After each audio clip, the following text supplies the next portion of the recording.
Donc le but ici, c'est évidemment de prendre des mesures de telle sorte que tout le monde puisse cohabiter, mais en essayant quand même de limiter le trafic et les croisements. Et de transférer une partie du trafic. Alors ça s'accompagne de mesures aussi qui vont être prises sur l'ensemble de la ville pour que les gens utilisent d'autres axes, suivant d'où ils viennent, et suivant où ils vont à Vevey, qu'ils utilisent tel axe plutôt que tel axe pour qu'on évite d'avoir une concentration trop forte ici. Dans le processus que nous avons choisi, nous avons associé à la fois des commerçants de la place et des spécialistes en urbanisme qui ont réalisé des projets concrets. Ça c'est important de le dire parce qu'ils ont déjà l'expérience de projets réussis pour que nous puissions arriver aussi ici à présenter un projet qui fonctionne.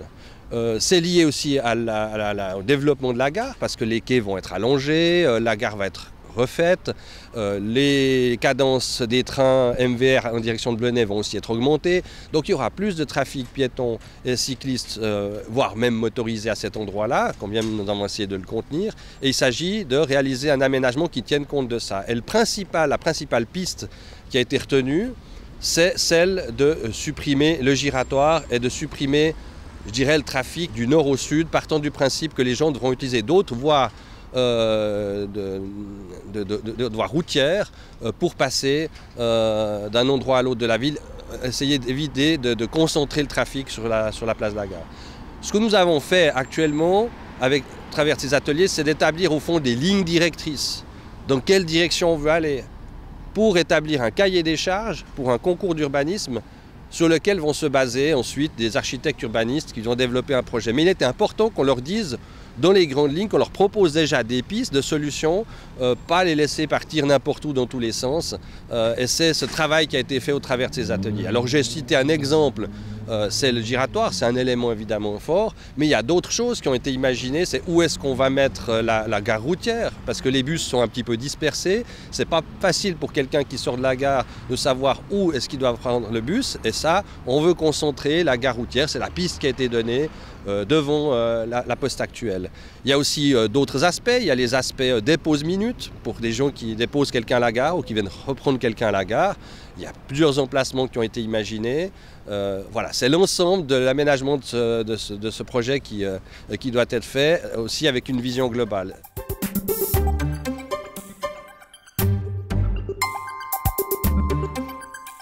Ça fait quand même plus de 20 ans que les Veveysans attendent un réaménagement de la place de la gare. On peut dire même encore plus longtemps pour ce qui est de la place du marché. Alors il y a eu quelques petites modifications, mais somme toute mineures. Mais il faut vivre avec son temps. La population a augmenté. La situation évidemment n'est pas celle d'il y a 20 ou 30 ans. Donc il s'agit de répondre à la demande aussi de la situation actuelle et des Veveysans.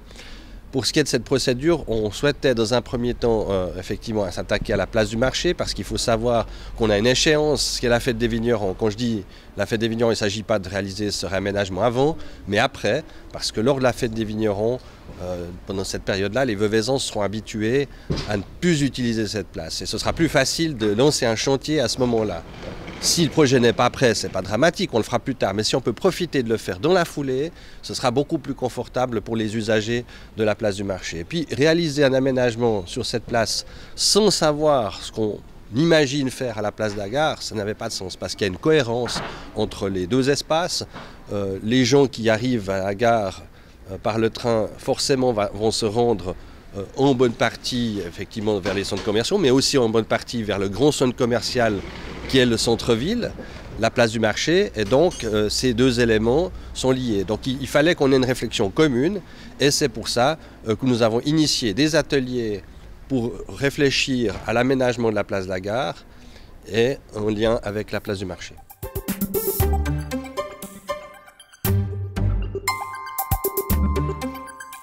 Nous souhaitons effectivement diminuer l'emprise de la voiture sur la place du marché.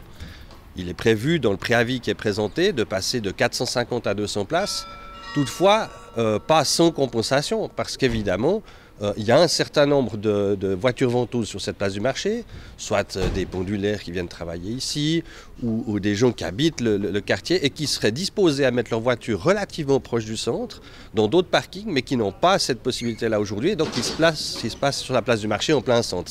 C'est totalement irrationnel, et dès lors que nous aurons une vision globale d'aménagement de cette place, nous allons compenser la suppression des places de parc dans des secteurs qui sont situés derrière la gare. Entre deux villes, ça paraît loin, mais en réalité, c'est quoi le raisonnement? C'est de dire, il y a au parking du Panorama des gens qui sont susceptibles d'aller dans ce parking d'entre deux villes et qui vont libérer un certain nombre de places au parking du Panorama qui, elles, sont très proches de l'hypercentre et qui pourront être utilisées pour compenser les places de parc supprimées sur la place du marché.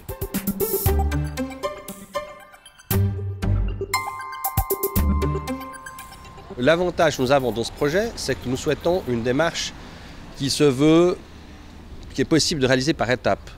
On ne peut pas aujourd'hui dire on va faire du coup par coup pour aménager cette place du marché. Il faut absolument qu'on fasse cette étude pour voir ce qu'on veut faire dans la globalité de cette place, pour qu'on ait une vision globale de ce qu'on souhaite faire. Après, nous pourrons réaliser ce projet par étapes, soit parce que nous n'avons pas encore les places de parc qui permettent de supprimer ici, et donc ça fera par étapes, ou soit pour des raisons financières aussi.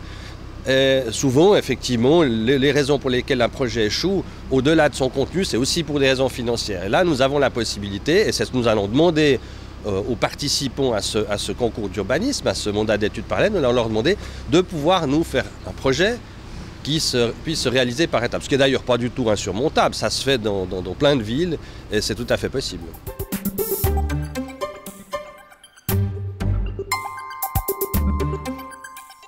Aujourd'hui, j'espère surtout que le débat ne se limitera pas à se dire on ne veut pas investir 500 ou 600 000 francs pour réaliser cette étude parce qu'on n'est pas du tout sûr d'avoir les moyens de réaliser ce projet.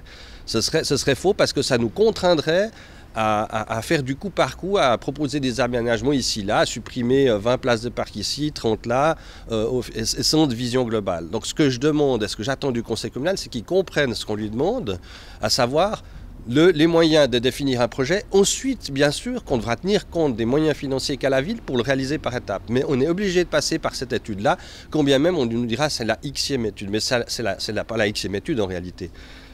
Il y a des études, mais je veux dire, il s'agit d'un concours. Et quand ce concours aura abouti, on aura un projet concret, ce qu'on n'a pas eu jusqu'à maintenant.